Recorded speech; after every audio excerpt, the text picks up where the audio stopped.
জাহান্নামের আগুনের প্রথম ফোঁটা, প্রথম স্পর্শ যখন জাহান্নামের আগুনে লাগবে, ছুঁইবে, সাথে সাথে নাফরমানের পুরা দেহ, ভিতরের সমস্ত অঙ্গ প্রত্যঙ্গ, কলজা সুদ্ধা একই মুহূর্তে জ্বালাইয়া ফেলবে। দুনিয়ার আগুন কখনোই এভাবে জ্বলে না। দুনিয়ার আগুন এক সাইড থেকে জ্বলতে থাকে, চেষ্টা করে লাফালাফি করলে, দৌড়ঝাঁপ করলে, ইচ্ছা করলে হয়তো বাঁচানো যায়।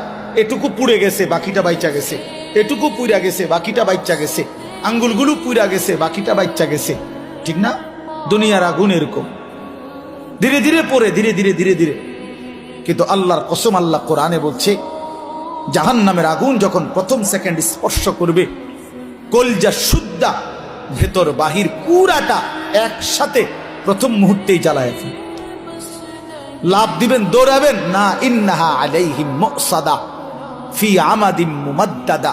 আল্লাহ বলেন, আগে জাহান্নামের মোটা খুঁটিতে বান দেওয়া হবে, এরপরে আগুন জ্বালানো। হ্যাঁ, এটা কোরআন শরীফের আয়াত। খুযুহু ফাগুল্লু।